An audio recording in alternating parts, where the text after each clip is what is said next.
Wala namang makatukoy kung ilan ang suspect. May natagpo ang cellphone sa isang manhole malapit sa bangkay pero di matukoy kung pagmamayari ito ng napatay. Di rin matukoy ng mga tanod kung biktima ito ng hold up. Di daw kasi ito taga doon sa kanilang barangay. Sa pag-iimbestiga naman ng SPD Soco, 12 slug ng di pa matukoy na bala ang nakita malapit sa biktima. Isa pa itong sugat sa noo na ayon sa Taguig Police ay sariwang sugat pa. May 2 cellphone pang nakuha sa bulsa ng biktima. Maya-maya pa habang nag-iimbestiga, tumunog pa ang cellphone at sinagot ng investigador.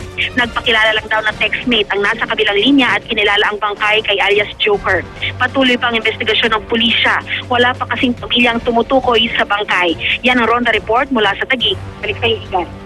Maraming salamat, Maria Bulaklak Ausente. Balita naman po mula sa probinsya, isang ina ang inaresto sa Hinigaran, Negros Occidental. Ito po, pasintabi po sa mga nanonood. Maselan po ang balitang ito dahil pinatay po niya ang kanyang 2 anak. Inamin mismo ng ina ang krimen. Nilunod daw niya sa kanal ang mga anak na may edad 1, 2 taong gulang pa lang. Pero base po sa resulta ng otopsiya, sinakal ang mga bata. Madalas daw kasi pagalitan ng suspect ng kanyang ina dahil umano sa pagpapabaya sa kanyang mga apo. Inala naman ng ama ng suspect, posibleng gumagamit daw ng illegal na droga ang anak.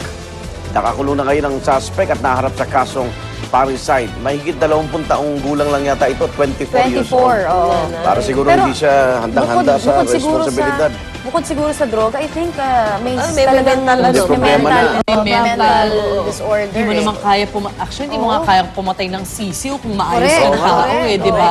O bata. Kahit sisiw lang yan, kahit puting nga, di ba? Oo, may disturbance yan. At sa gitna naman ng puspusang pag-iensayo ng ating pambansang kamao Manny Pacquiao para sa kanilang laban ni Timothy Bradley Jr. sa June 9 sa Las Vegas, isang espesyal na bisita ang dumalang sa kanya sa Los Angeles, California.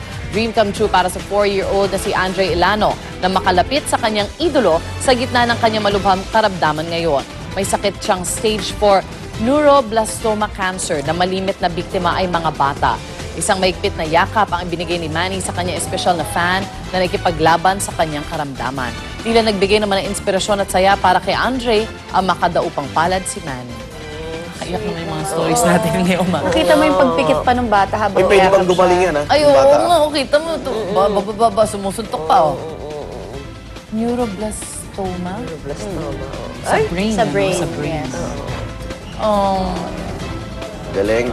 At least sumaya siya, di ba? Masaya siya. Kita mo naman yung ano niya, sa mukha niya. Yan din Masaya na siya. Yan din yung reward ng mga talagang sikat na tao, Yes, no? Pagka pinupuntahan sila, na kahit na ganong may mga karamdaman, Bibigyan yung mo sila konting panahon lang, nakakapagbigay ng difference talaga Ibang sa saya buhay. yung binibigay. Ano, si Michael Jackson nung araw.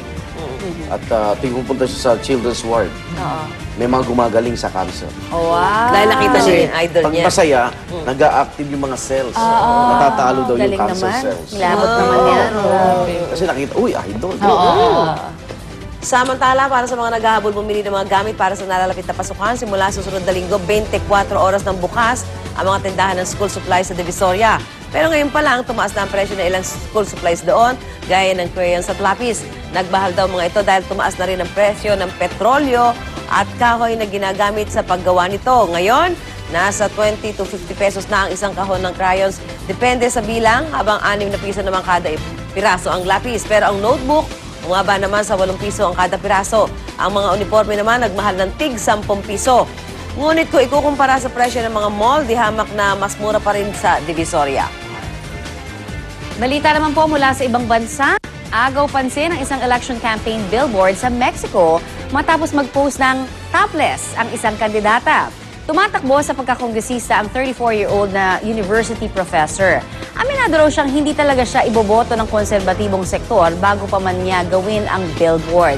Kaya hindi naman daw siya nag-aalinlangan mag-post ng walang damit pang itaas. Yan ay upang makaakit daw ng boto sa mga kabataang sawa na raw sa mga traditional politicians at gusto nang magbago. Sa unang araw ng Hulyo, gaganapin ang eleksyon sa Mexico.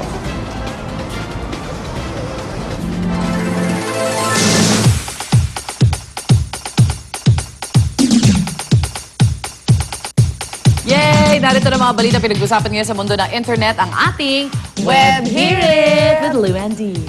Web Hear It number 1 mula sa Yahoo News. Tokyo Skytree ng Japan hinirang na world's tallest tower. Ang pinakabagong landmark sa Japan ay binuksan po sa publiko nito lamang May 22. Ang broadcasting tower may taas na 634 meters o 2,080 feet. Sa loob nito, meron ding napakalaking shopping mall. Ay, game kami dyan. At natapos lang ang construction nito noong February. Saan Tokyo? Tokyo, Japan. At ito pa po ang isa nating web hirit. Kaugnay naman po ng nag-standout duet ni Jessica Sanchez at Jennifer Holiday nang kantahin nila ang And I Am Telling You I'm Not Going sa American Idol finale kahapon. Ang haba ng title naman pala niya. Oh, yan. Medyo nakakaloka nga naman kasi ang bigay todong kantahan, pinagpiestahan na po ngayon ng netizen. Gaya po ng isang ito na tila tinuturuan daw ng batikang singer si Jessica kung paano umanga. Meron din po mga larawan nila na nagulat daw si Holiday nang malamang talo ang batang singer. Sa picture namang ito, sinasabi ni Holiday na dapat daw si Jessica ang nanalo at tinatanong pa kung sino ang nanay nito. Sinong nanay mo? Sinong nanay mo? Pati ang ating superstar na si Nora Onon nang hinaraw dahil sa di makapaniwalang pagkatalo ni Jessica. Ano ba yan? Naloloka naman ako. Pero talaga yun yung kapansin-pansin doon sa performance kasi nila dalawa. Yung ang laki kasi ng bibig ni Jennifer Holiday. At saka ang laki niyang tao. Ang laki niyang Ang liit ni babae. Jessica. Totoo din. Oo. Pero nakakatawa yung sinong nanay mo? Parang sakto eh, no? Sinong nanay mo? Kayo talaga wala kayong magawa. At samantala marami na ito, malungkot naman po nang matalo ang pambato natin si Jessica Sanchez. Pero ang isang bata to sa Amerika, Nako, hindi talaga ano ba po to, Panda rin? naitago. Ayun. Sige, ako mother. hindi talaga naitago yung disappointment ng si Philip Phillips ang nanalo. Ay nako, nakakaloka ito. Ayan, cute. I didn't win! It's not a big deal, Lainey. It is! Because I won!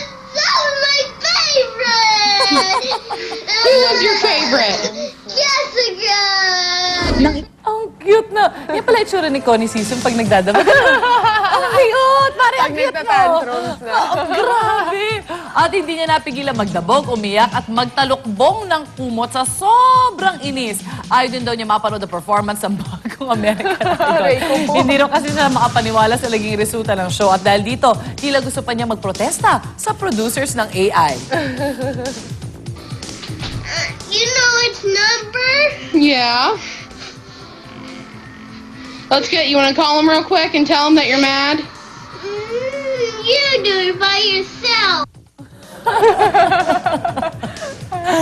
So, okay lang mga Pinoy, kung kala niyo masama loob natin, tingnan niyo yung Mas bagay. masama ang loob niya. Masama loob niya. At yan ang latest web news ngayon. And remember, follow niyo po kami sa aming official Twitter account, www.twitter.com/unanghirit at i-add ang hashtag unanghirit sa inyong tweets. I-click din ang like sa aming official Facebook fanpage, www.facebook.com/unanghirit. Alright, ito naman ang patikim ng ating unang chika ngayong araw. Samantala, ito na po ang Hollywood chika natin. Inireklamo daw po ngayon ng aktres na si Sharon Stone ng kanyang dating kasambahay na isang Filipina. Ayon po kay Erlinda Elemen, madalas daw siyang makatanggap ng masasakit na salita mula sa among si Stone at pinapahiya pa raw siya sa harap ng maraming tao. Madalas din daw siyang insultuhin ng aktres dahil sa isa raw siyang Pinay. Ayaw din daw siyang bayaran ng overtime pay nito. Ayon naman po sa abogado ni Stone, gusto lang daw mag-take advantage ng dating kasambahay sa kasikatan ng aktres.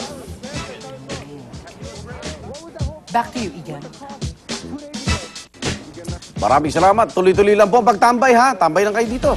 Kasama pinakamasayang barkadahan tuwing umaga, ito ang Unang Hirit! Go crazy. Thank you. Unang hirit, ang saya-saya. Sa unang hirit, unang. Ito ay para sa mga masa, Sa mga nagsisikap, puno ng pag-asa. Sa toda-todak na magkakabarkada. sa lahat ng masa. Sa lahat ng masa. Sa lahat ng mga nagbabanat ang buto. Tindero, kartero, barbero, boksingero, hardinero, zapatero, notaryo, superhero. Ito na siguro pambansang ulam ng Pilipino. Sa lahat ng sawa na sa itapelata. Gusto'y kain pinyat, masarap at mura. Ulala. Mga tamo. Kain ka! Kain tayo. Para sa masa, mahal ng masa. Ooh la la. tulad ng stroke, diabetes, heart disease, cancer, at lung disease ay bunga ng paghina at pagkasira ng mga healthy cells sa katawan dahil sa paninigarilyo, sobrang stress.